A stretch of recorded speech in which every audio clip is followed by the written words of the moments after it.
Anak yang soleh itu anak yang tahu kalau dia seorang laki-laki nanti, secantik apapun istrinya, selucu apapun anak-anaknya, sebanyak apapun harta yang dia miliki, sehebat apapun dia di mata anak buahnya, demi Allah, orang tua tidak pernah menjadi nomor 2 dalam hidup.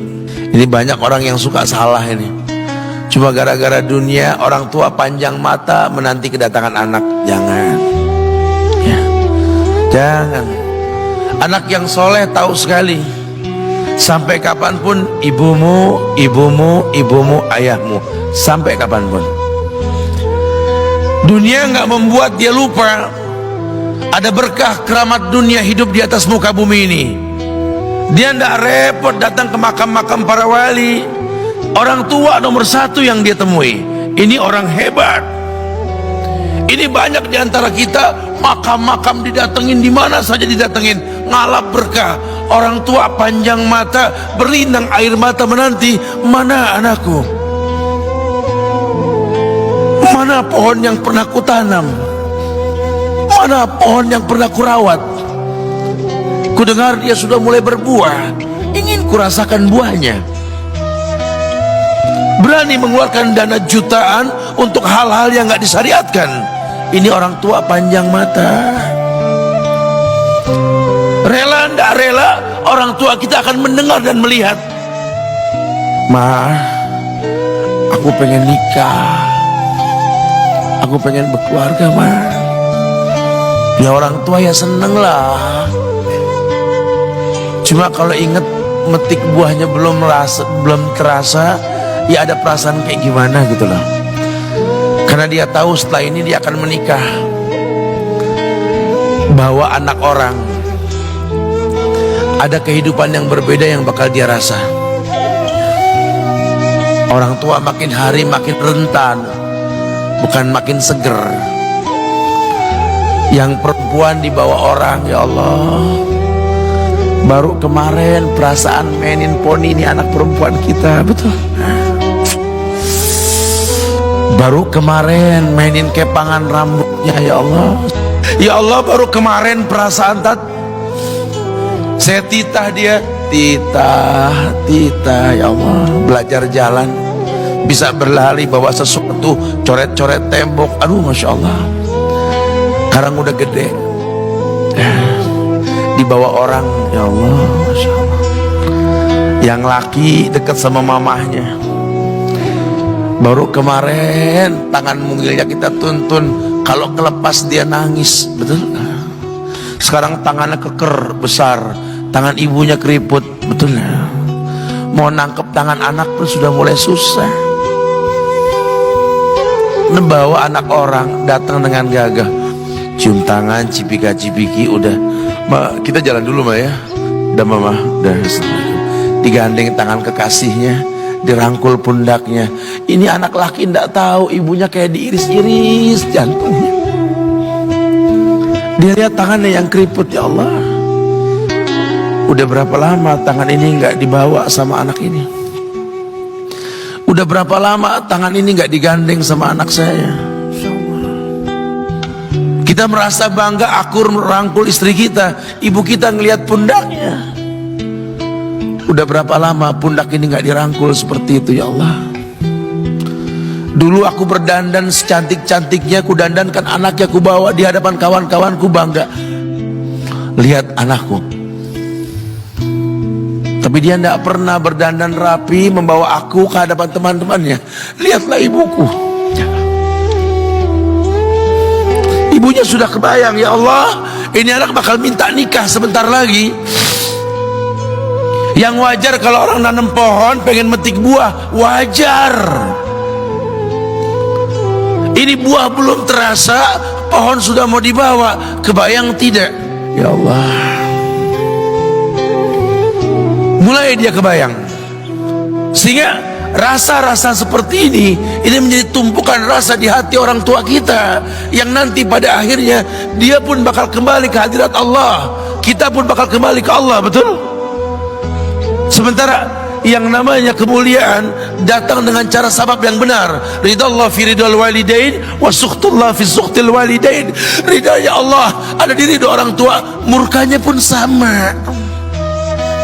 Karena semua ibadah yang dia lakukan berujung pada surga.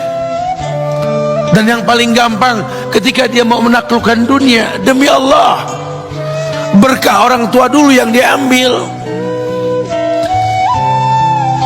Ini dirasa oleh orang mulia yang Nabi katakan, innahu min ahlis sama, innahu min ahlis sama. Manhu? Siapa dia? Sahabat manusia yang pernah hidup zaman sahabat tapi nggak ketemu Rasul, yang bernama Uwais Al-Qarni, pemuda miskin pengembala kambing di negeri Yaman. Padang tandus yang dia tinggal di situ, yang dia kesampingkan hidupnya untuk ibunya, untuk ibunya. Tidaklah terucap kalimat satu yang ingin ibunya pengen, kecuali Uwais pasti akan melakukannya apapun, dan ibunya cacat. Apa kata Uwais? Tidak akan pernah terlontar kata dari mulut ibuku kecuali kan kulakukan yang dia inginkan. Masya Allah. Ibunya cacat dan dia menomorduakan diri, yang penting orang tuanya dulu. Hingga satu waktu ibunya berkata, wahai Uwais, ibu sudah tua. Andai kematian mendatangi ibu, ada beberapa keinginan yang ibu pengen merasakan keinginan tersebut. Mungkin enggak ya? Apa Bu? Katakan. Ibu pengen haji. Bengong, Uwais, ya Allah Bu, ini Yaman, Hadramaut, yang sekarang saja pesawat itu bisa 3 jam menuju Saudi, itu 2 jam lebih lah menuju Saudi. Ini lebih jauh lagi, kebayang berapa ratus kilo, berapa ribu kilo, nggak tahu. Ya baiklah ibu, kata Uwais, aku tidak pernah menolak permintaan ibuku, tapi kali ini aku tidak bisa menjawab karena mikir gimana caranya ini. Apalagi dia seorang pemuda yang punya penyakit sopak, ada tanda-tanda putih di bagian badan itu kayak pano besar gitu tuh. Udahlah, terserah gimana nantilah. Yang penting ini nomor 1 dalam hidup ini. Dia beli seekor anak sapi, digendong tiap hari itu sapi sama si Uwais menuju puncak gunung, turun lagi, gendong ke atas, turun lagi tiap hari, sampai orang bilang, Uwais gila no, orang sapi dipiara dia digendong tiap hari naik gunung yang tinggi, sampai nggak berasa dikatakan 8 bulan dia lakukan itu, sehingga terbentuklah fisiknya yang bagus karena olahraga tiap hari bawa itu sapi. Dan sapi itu makin berat, dalam hikayat dikatakan sampai di atas 100 kilo itu sapi. Kemudian dia tetap gendong ke atas dan dia yakin, bismillah saya yakin, sampailah bulan haji, ibu naik ke pundakku, digendong ibunya dari negeri Yaman. Subhanallah, gak ada yang gak mungkin. Lihat, dibawa ibunya ke Mekah, bertawaf di Ka'bah, dunia menyaksikan. Bahkan hikayat mengatakan dia sempat bertanya kepada sahabat Abdullah bin Umar, aku telah menggendong ibuku dari negeri Yaman menuju Mekah, bertawaf di Ka'bah ini, sudahkah aku membayar jasa ibuku? Apa kata sahabat Abdullah bin Umar? Bahkan satu hentakan napas pun ketika melahirkanmu belum terbayar. Bahkan satu hentakan napas pun ketika melahirkanmu belum terbayar. Dia selesaikan tawafnya, dia selesaikan tawafnya. Selesai tawaf, dibawa ibunya ke makom Ibrahim untuk sholat 2 rakaat. Selesai sholat, dia angkat tangan, dia berdoa kepada Allah, ya Allah, ampunkanlah ibuku ya Allah. ampunkan ibuku ya Allah.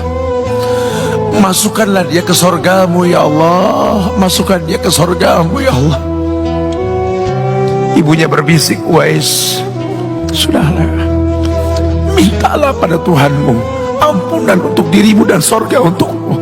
Wallahi wahai ibu, Allah ampunkan kamu, Allah masukkan kamu ke sorga, cukup untukku ridhomu yang kubutuhkan wahai ibu. Lihat, manusia saleh, hasil doa Rabbi habli minas solihin. Lihat, makanya ketika Nabi mengatakan innahu min ahli sama, ini manusia penghuni langit. Umar, Ali, temui Uwais.